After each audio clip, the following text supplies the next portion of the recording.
Thanks for tuning in to Gin and Tantra, Spirituality with a Twist. You have Daniel driving the ship today, joined with our contributing partner, Phaedra Dopek. Phaedra, nice to have you with us today. Um, so I was doing some research, as we all do. I mean, if we could even call it research when you go online and look for shit, you know what I'm saying? Like it's just, but things tend to fall into your way. And somebody posted something that I found to be quite interesting in terms of getting you to think about yourself and your life and who you are actually. And so there was a question that somebody asked, and I got to give credit to where credit is due. A guy by the name of Daryl Two Times. He is on Facebook and Instagram and all that kind of stuff. So someone asked him a question. They said, "Who are you when you are not in survival mode?"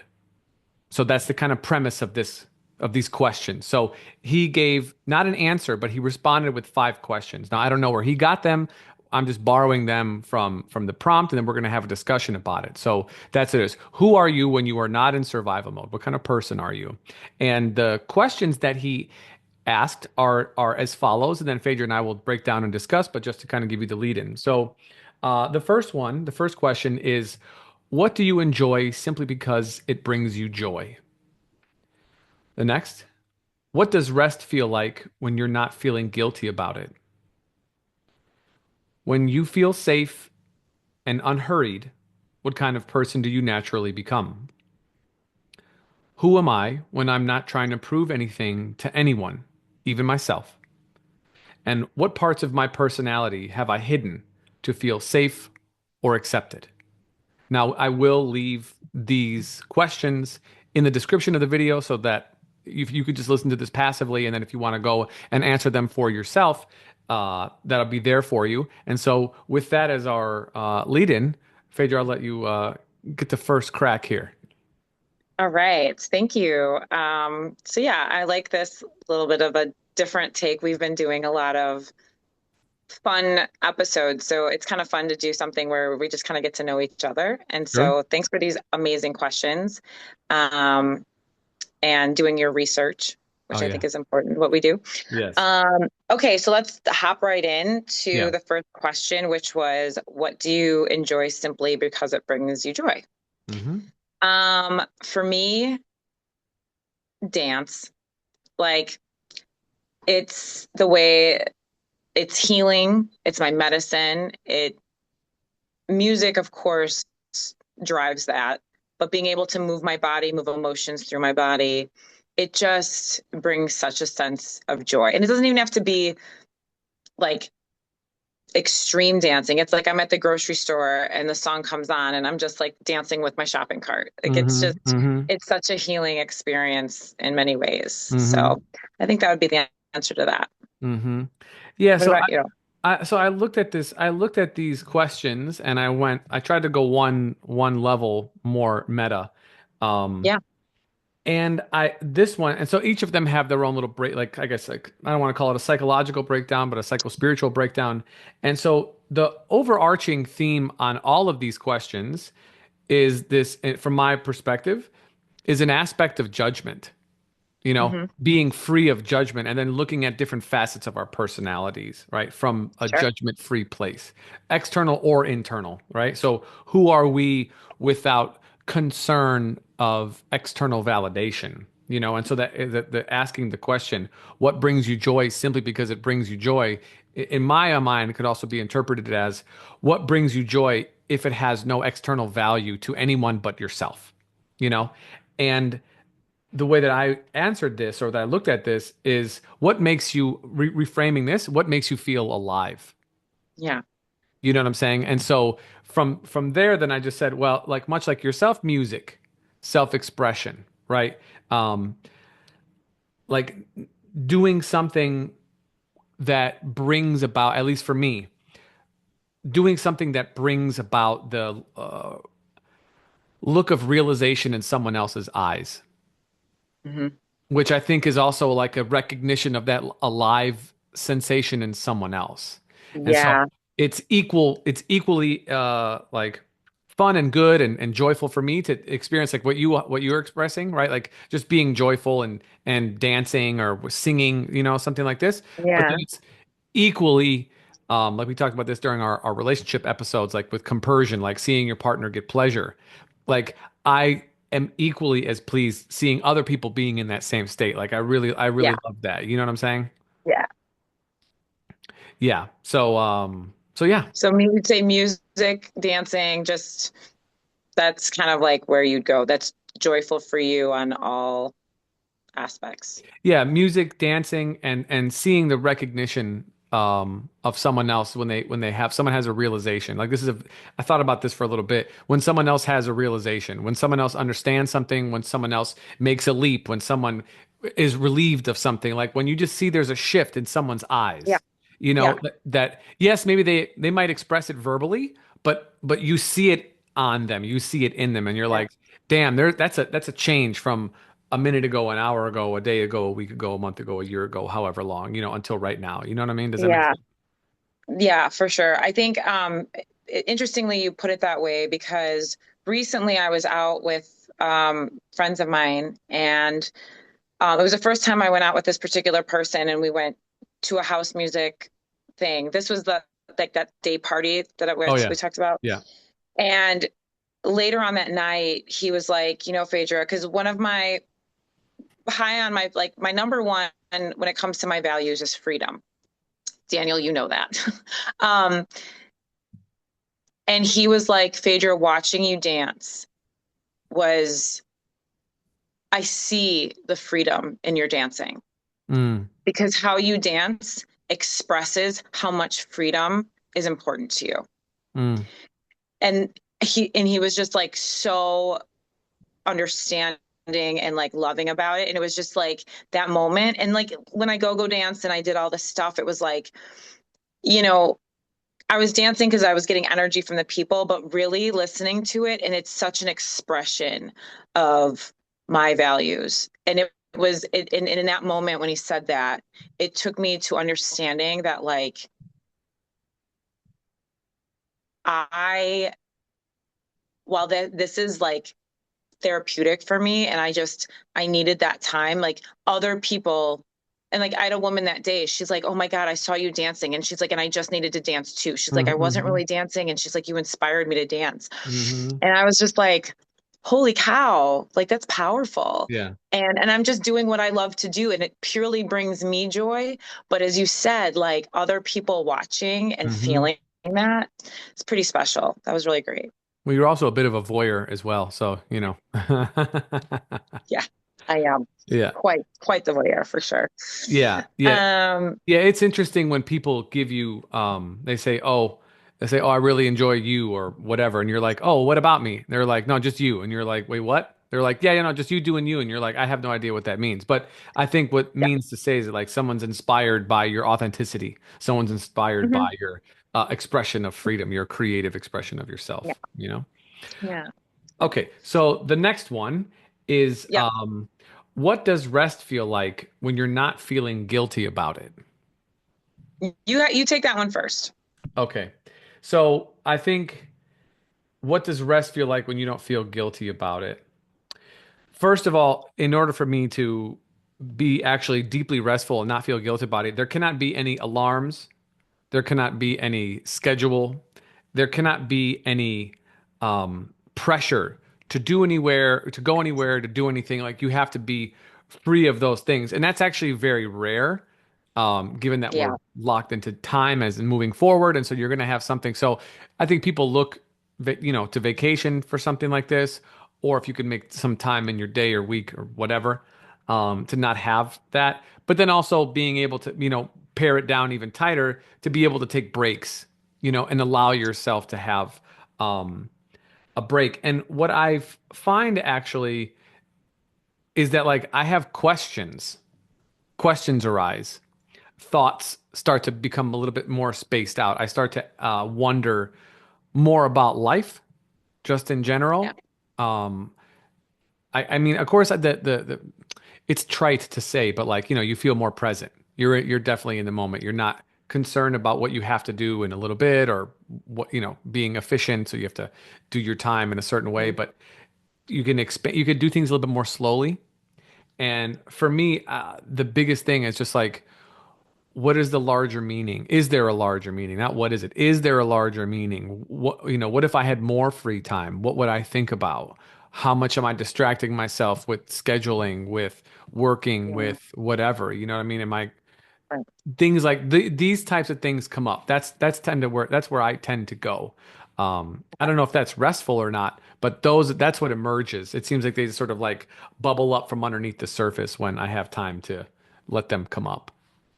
So I'm hearing that you, when it comes to rest, your restful period is best spent contemplating, thinking, like you spend your rest like analyzing or processing, No, pondering is a better way of putting it. pondering. Yeah, Okay, because so I'm not taking in material. I'm breaking okay, it. I'm just like you're break things out. expanding. I allow my mind to kind of like expand.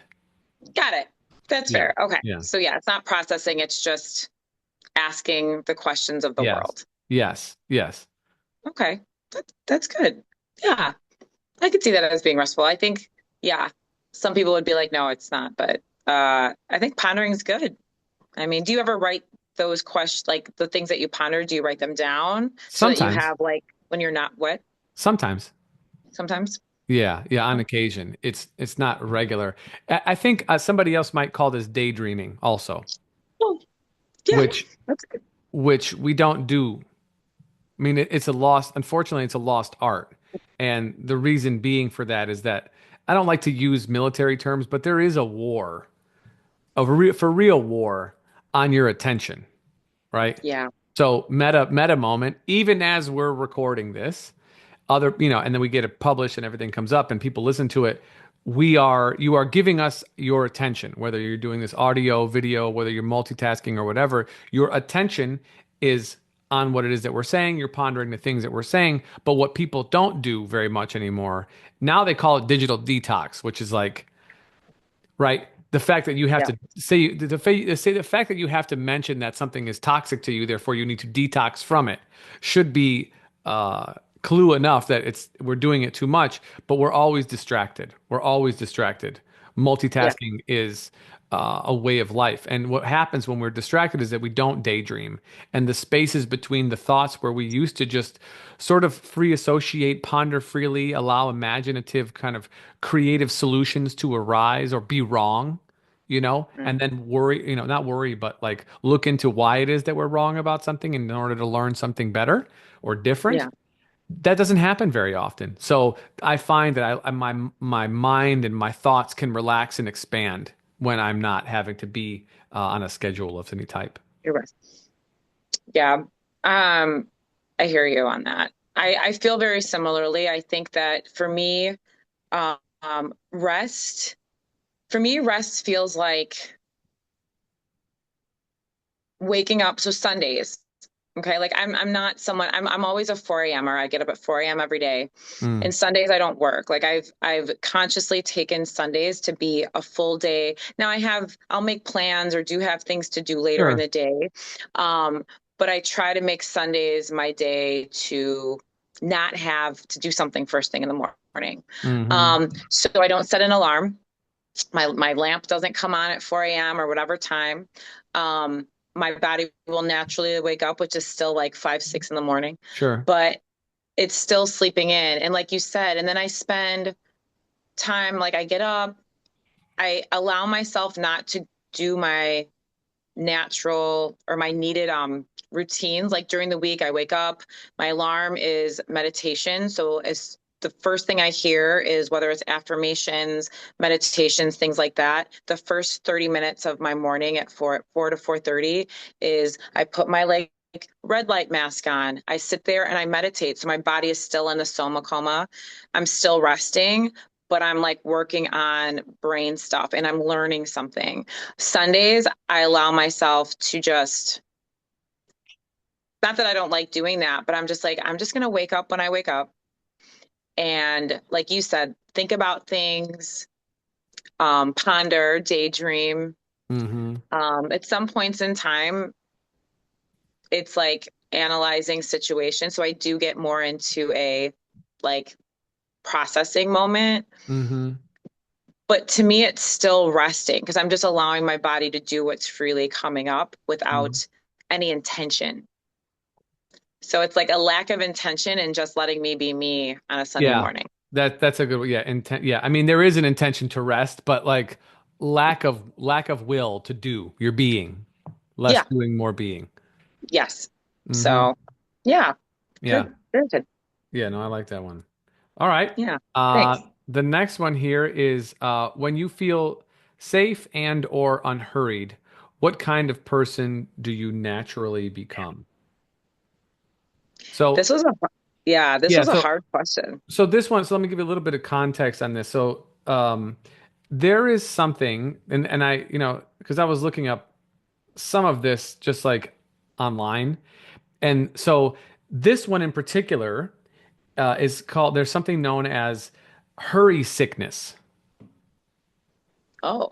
Yes. And so hurry sickness is and I'll just take this straight from internet definition, a chronic feeling of urgency and the compulsive need to rush through life. People Hmm. experiencing hurry sickness often find themselves constantly pressured for time, leading to a pattern of frantic behavior, multitasking, and frequently checking the clock. These people have Oh. an anxious sense of urgency, always being behind or feeling like they're always behind and constantly racing to accomplish tasks, more often related to type A personalities. This can lead to obviously increased levels of stress, anxiety, and the negative impacts on mental and physical health. Obvious, that's an obvious kind of a thing. Physically, you have for our medical folks, increased levels of cortisol. And then obviously you're going to have influences on your blood sugar, which is going to make you kind of go up and down, potential higher Right. blood pressure. And then I guess I could say the last piece of it, like emotionally, probably a little bit more irritable, probably a little bit more sensitive, a little bit more, I don't want to say easily triggered, but, on the edge, if you will, Yeah. Yeah. restless. Um, Fight. You're in fight mode. yeah, they have a harder time relaxing and they can be a little bit task oriented, therefore kind of emotionally sort of numb. Like, "Oh, I can't think about that right now. I got to get this done. You Yeah. know? So I wanted, so I gave all of that because I found that to be quite interesting that there's a thing that's associated with this hurry sickness. Ooh, I was down with that sickness for a very long part of my life. What's that band? I'm down with get down with the sickness. I forgot. Oh, was wait, down with the was Yeah. that? Yeah. Oh, I hear the song in my head. Yeah. It Yeah. wasn't System of a Down. It was No. wait, no. Oh, Oh my God, disturbed. why Sorry, disturbed. is Disturbed. it? I don't think so. Yeah, I'll, I looked it oh, up. you looked Sorry. up it was Disturbed? Yeah, Okay. yeah, it's disturbed for Yeah. sure. So I made a very conscious decision years ago. Um, Probably like before 2020, I'd say 2019, Hmm. 2018, that um I was living that life. I was Mm. always like, just making my appointments, scheduling things on like the dot, scheduling. And, Dave would be the one that like would always call me out. He'd be like, you like schedule things minute to minute. Cause he's the type of person that was just like, he needs time to like sit and relax. And I was like, no, I'm going to get home. I'm going to get dressed in 5 minutes. Then I need 10 minutes to like poop. And then we're going to go. And then we can go on to the next thing. And then we have this other thing right after that. So it's going to take us 15 minutes to get there. And I was always just like scheduling everything minute to minute, back to back. And it, it's a lack of boundaries, Mm. time boundaries and Yeah. like boundaries with other people, always having to say yes, people pleasing, blah, blah, blah, blah, blah. Yeah. So Yeah. when Yeah. I started getting more in tune with my boundaries, that's when that hurried syndrome. And then I like leapt a little, like I knew it's only going to take me 15 minutes to get there, but I'm leaving a half hour because shit happens. Right. And I started just doing that in life in general and giving myself a Sunday off, half of a Wednesday off, and Yeah. creating those boundaries, which is just like, not that I still don't plan things minute to minute sometimes, because that's just, Mm. when it Yeah. comes to fun things, that's what I do. Right. But yeah, so I can see that hurried syndrome, and it's taxing on the nervous system. Like you were talking about the cortisol, like I was like fluffy as fuck for years. And it was like because I was like always like wake Go, up in the go, go. morning, boom, boom, boom, boom, boom. Yeah. So yeah. So I guess now when I feel safe and unhurried, I don't think I change as a person, but like I am a very peaceful, relaxed person. Mm, And I think that people don't see that because like you can look at my Instagram and I'm just like in one day I've got a story that's I'm in like five different places and I'm always experiencing because I love experiences. I always say yes because I love yeah, opportunity, yeah, yeah. you know? But I think when I'm feeling safe and unhurried, it's like I just want to like lay on the couch. I want to cuddle. I want to just be held and loved. And if it's with somebody else or if it's with myself, like I just want to like wrap myself up in my blanket and be still. Mm, Yeah. And the people don't see that because they're always like, you're always doing something. I'm like, well, sometimes that something is self-care and I'm just mm. sitting at home. Like I say no, not because I'm doing something else, but I'm doing me. Yeah, yeah. So I played football, all kinds of football. And but I played for a long time after I finished college in a flag league, and I got more hurt in that flag league than I ever did anywhere else. Um, Really? yeah, oh yeah, for sure. So I broke my foot. I had to have a plate put in there, which is why I stopped. But a year before I broke my foot, I broke my nose. Somebody kind of pushed me from behind, and I fell forward, and I fell directly into someone's knee while they were running. And so it's kind of a interesting story, not really, but just sort of wild. I blacked out for just a second, because I didn't know what happened, and then I found myself kind of like on my knees, sort of, and I looked down at my shirt, it's all covered in blood, and then I was like, that's weird, and I started to breathe out of my nose, and couldn't breathe it out. I thought my nose was stuffed. It was stuffed with like blood and bone particles. You know what I'm saying? Oh my So God. I went in the bathroom just to make sure that like the bone wasn't sticking out. It wasn't, a little bit, but not too bad. So I drove myself to Walgreens and Whole Foods to go buy the stuff I need. Meanwhile, I'm holding the door open for people, you know, helping their carts. No one asked, by the way, no one asked me if I was okay at all. Really? Nobody said a word to me. Nobody said a word to me. And this is like a Sunday at around 12 o'clock, so it's going to be busy at the stores, people grocery shopping. It Yeah. was kind of wild. Anywho's, so I'm sharing this for this particular reason.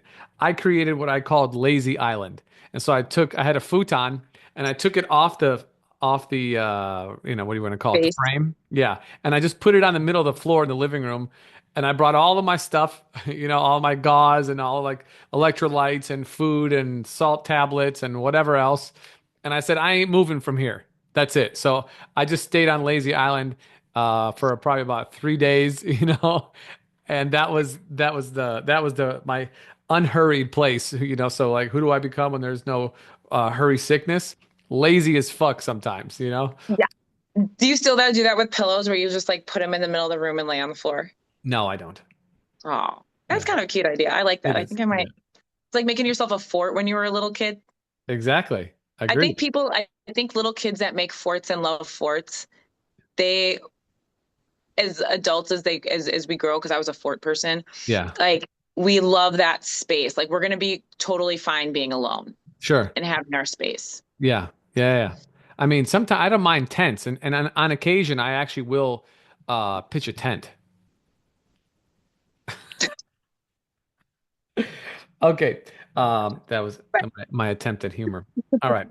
Thanks for Uh, sharing that, Daniel. you're welcome. Thanks Uh, for that. yeah, yeah. So the next one. Who am I when I'm not trying to prove anything to anyone, even myself? You And want to so, take that one first? sure, Yeah. yeah, yeah, yeah. So I would say that this question seems to be dancing around authenticity. Yeah. Your kind of like unfiltered, uninhibited self-expression, your way of being, you know? And Yeah. I mean, all these questions are related, and they're related to relaxing from judgment, in my Yeah. opinion, right? That seems to be kind of like what's woven through all of this, or productivity, whatever, right? Like if you're hurrying up because you want to get things done, is because you want to be someone or yourself to say, I'm efficient, I can do a I'm lot of things. efficient. Yeah. I can get all this done. Don't worry. You can rely on me. Yeah. I'm a reliable person. You Yeah. could trust me. You know, Yeah.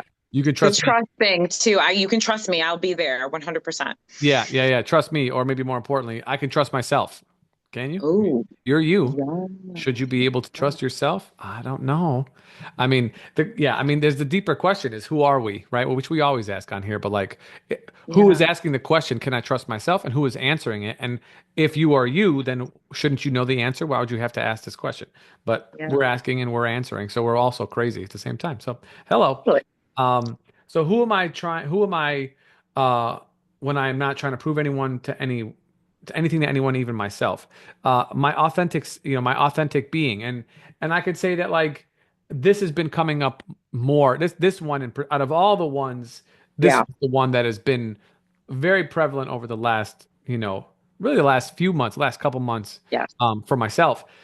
Same. And I could say like my sense of humor is far dirtier,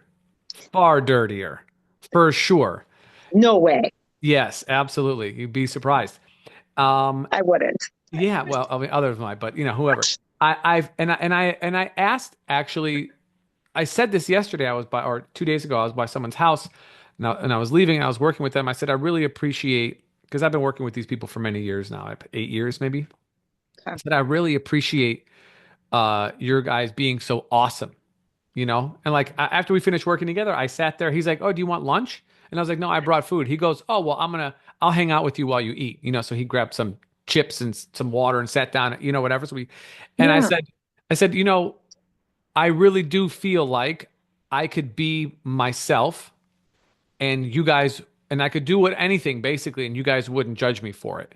Yeah. And yeah, the husband was like, "Yeah, no, not at all." And I think hearing that was something that was nice to hear. I think Yeah. sometimes it's implicit with your friends, but also I want to consciously take away implicit understandings, which is, we've been doing this series on cults, and that's not part of this episode, but this is kind of like we're in the mindset of like Yeah. removing uh any implicit influences, right? And the implicit influence on all of these things, in my opinion, is judgment, and removing these judgments. Oh, yeah. And so when you're hanging out with your friends or even your family members or your partner or partners, depending on what you're into or not into, there is an implicit self bias of being accepted, or at least that's what we're hoping for. For sure. And I think it's just maybe nice to ask if that's actually the case. What can I do to, we always ask like, okay, okay, what are your boundaries? Tell me your yeses. Tell me your no's too, but give me more yeses. I want to play in the field of pleasure. Give me more of your Right. yeses. Let's do more of Right. that. But then, how much are we missing out by asking somebody, what can I do that would like not just turn you off, move away from the pleasure aspect, but as a friend, like, is there something that I could do? I mean, Yeah. realistically, say, outside of like murder or, some other, R word, you know what I mean? Yes. Is there outside of crime, like, and depending on the crime, it doesn't matter. Just ask, what can I do that would make you um, abandon our friendship or change the way that you would look at me? And I can only speak for myself. Phaedra, you're in my life and this is coming from a 100% authentic place. And so for those people who are hearing this, you know what I'm saying? That whatever are listening, friends, former friends, or none of the above, this is a really important question to ask because for me, I never asked that question because I always No. made the assumption that that answer was nothing. That Yeah. answer would be forever infinitely, there's nothing you Yeah. could do. There's nothing you could do. We love you. Yeah. And I thought that I earned that. Yeah. The mistake that I made was thinking I needed to earn anything. You Yeah. don't have to earn anything for anybody to love you, ever. That is merit-based love. That is transactional. It is superficial. And that is not love. Yeah. That is conditional. And that is exactly what we are trying to move away from being judged and judging others in the process of that unfolding.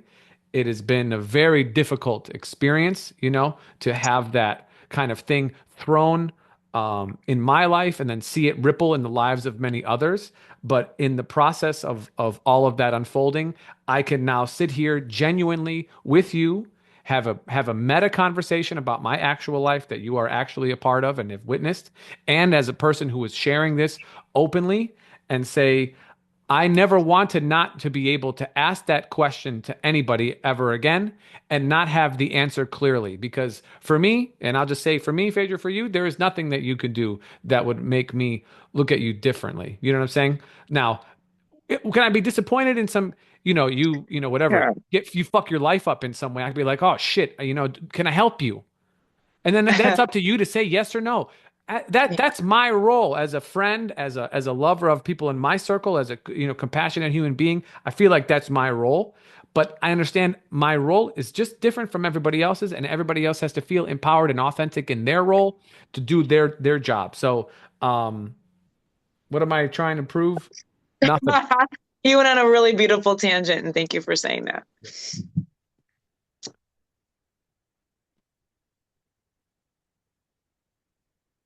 So who are you when you're not trying to prove anything Oh, to anybody else, even yourself?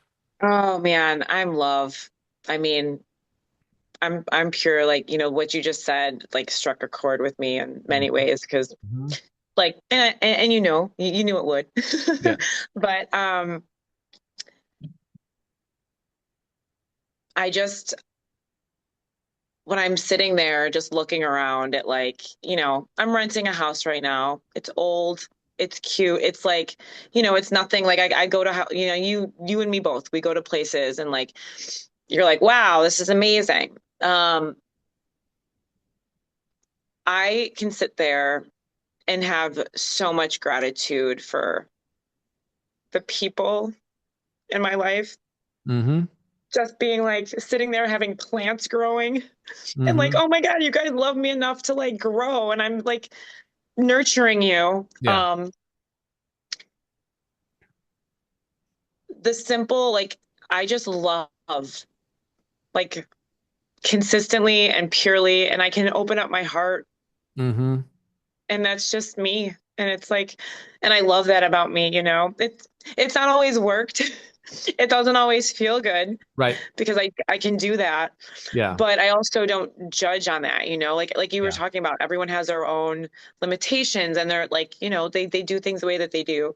But I think every day when I'm not trying to prove anything, I still can sit there in my own skin and just feel love for everything and gratitude. Mm-hmm. And so I Mm-hmm. would say purely um that love is like it drives me and it's just who I am. Mm-hmm. Mm-hmm. Yeah. Nice. I think the last thing I'll say is that even though, like, who am I, like, who am I when I'm trying to not, prove anything to anybody else? I'm myself, whatever that version is. I also respect, and as do you, that other people have boundaries, likes and not likes, and they may not feel in accordance with, if I'm doing X, Y, or Z, or you're doing X, Y, Z, and we have to respect that part of it as well, Yeah. because they are doing the best for themselves at that time, and so that all that has to be taken into Yeah. consideration. But I think the benefit in these questions is that, like, these are I questions. Yes. These are I questions, and that is nice because, at least for me, I have a I don't want to call it people pleasing, but I like it. I like to call it regulating, you know, Yeah. and being a person who does a lot of organizing. That is an aspect of my personality and the personality of a lot of people who organize Yeah. when they're actually organizers and try to get people, like, involved from the bottom up, not are leading from the top down, which is doesn't really work unless there's a power structure, or I'll put it this way, an incentive structure involved to Yeah. get people to acquiesce their own desires in order to fall in line. But if you're trying to lead as a community with, hand in hand, you do have to be yourself and get other people motivated in a different kind of a way. And yeah. So, anyways, Yeah. that's that part. Okay. The last one here. What parts of your personality have you hidden to feel safe or accepted? Huh. This was another tough one because,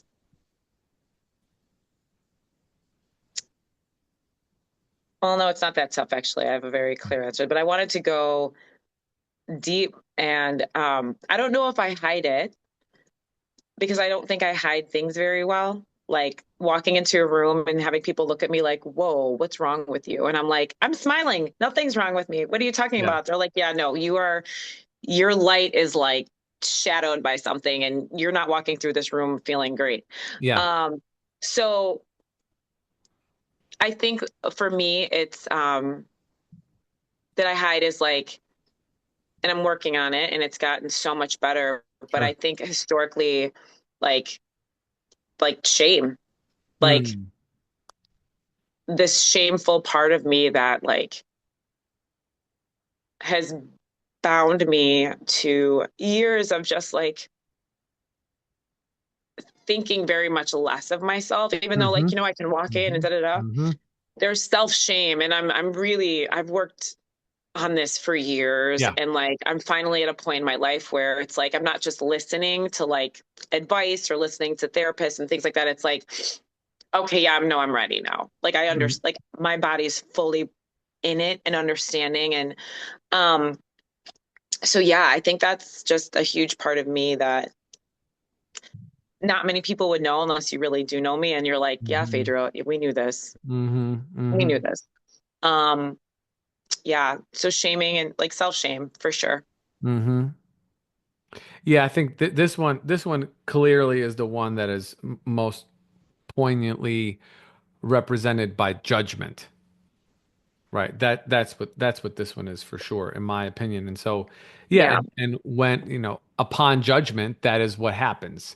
You are convicted, right? That is it. So now you are a blank. You are a bad person. You are a dummy. You are a cheater. You are a liar. You are a thief. You are a something, all of the things that, would people would shame others for. Yeah. Um, and yeah, that part is just such a strong aspect of who we are.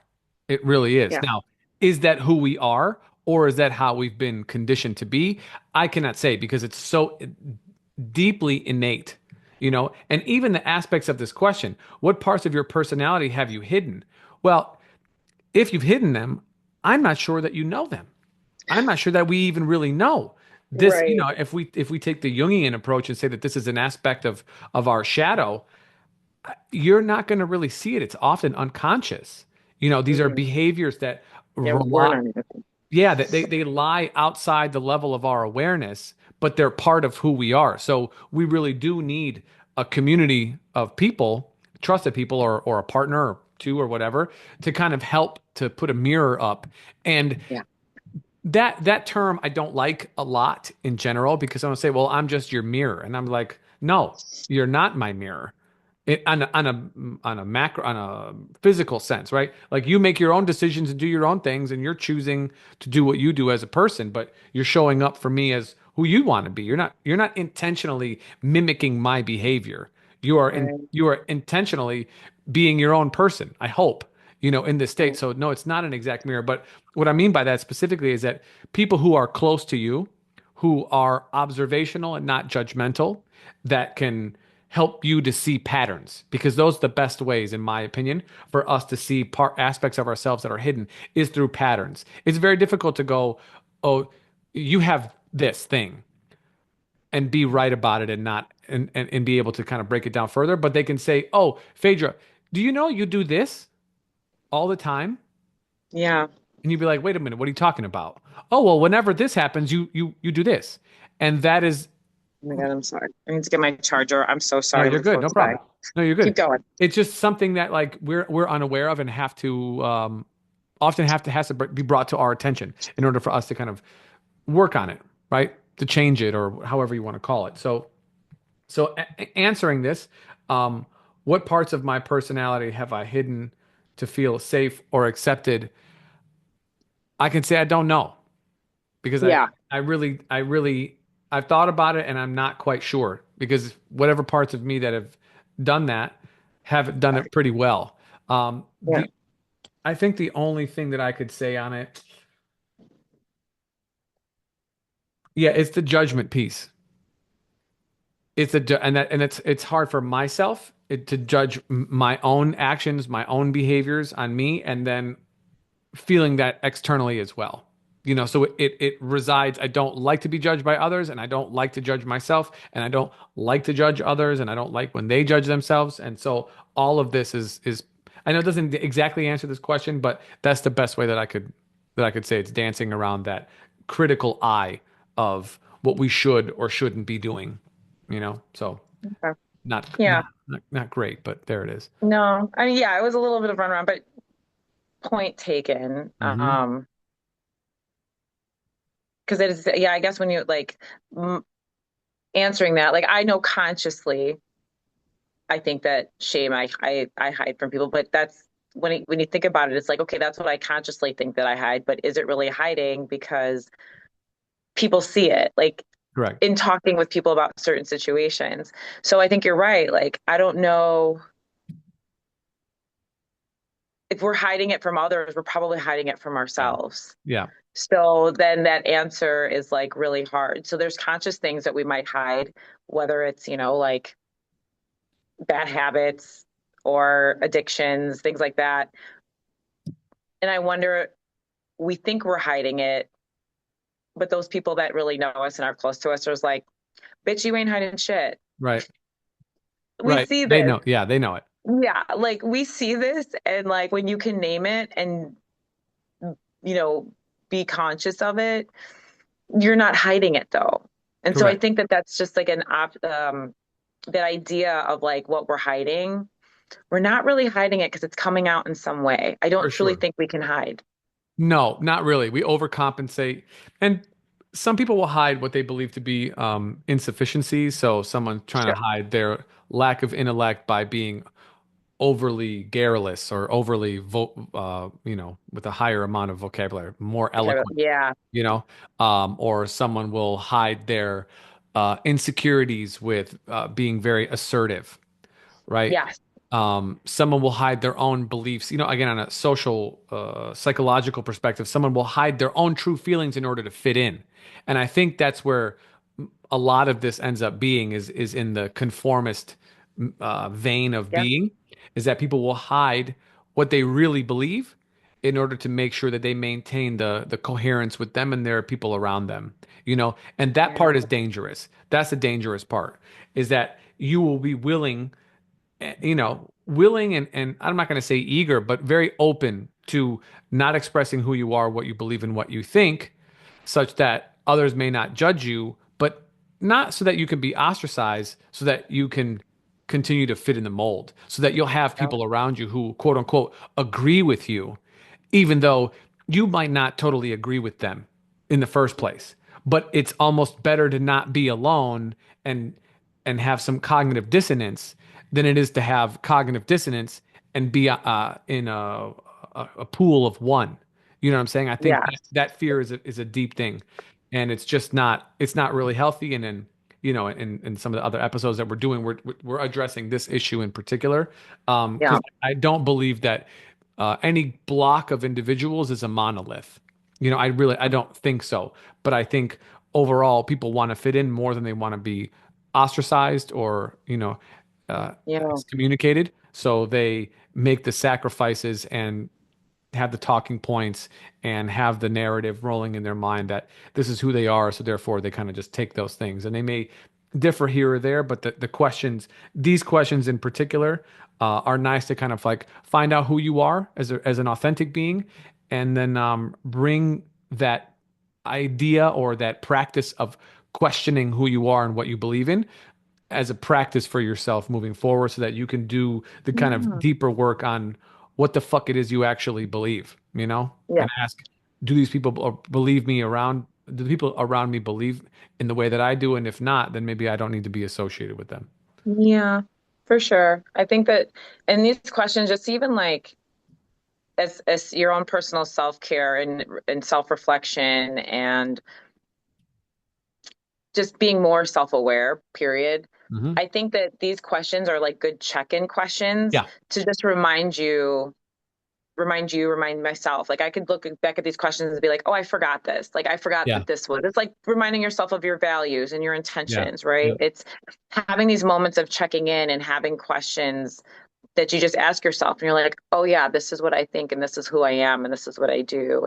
Yeah. And they're great, they're great dinner table conversation, Also, because yes. it Yes. it gets really, and it's an intimate, deep thinking question with a group of people who, even if you've known them for half your life, these Hmm. aren't questions that you would normally ask. So it does, and I'm just saying this because I did this with people. It's a really special moment to ask these questions, and I think we'd all be surprised a little bit in some of the questions, like what the answers are. Yeah. Yeah. So as a summer, I'll go over 'em one more time just so people have them here. What do you enjoy simply because it brings you joy? What does rest feel like when you're not feeling guilty about it? When you feel safe and unhurried, what kind of person do you naturally become? Who am I when I'm not even trying to prove anything to myself or anyone else? And what parts of my personality have I hidden to feel safe or accepted? Phaedra, thanks for coming on and doing this with me. This is a Thank fun you. little jaunt here. Audience, thank you for tuning in. We definitely appreciate everybody's input and participation. If you have any questions or comments or whatever, leave them in the YouTube video section or hit us up on the DMs on the gram at the Gin and Tantra podcast. If you want to get a hold of Phaedra for anything in particular, no dick pics, then you could email us at ginandtantra@gmail.com. Ginandtantra@gmail.com. And Thanks. yeah, Thanks for that. of course. And for Phaedra, this is Daniel. We'll catch you guys in the next Bye. one. Peace. Bye.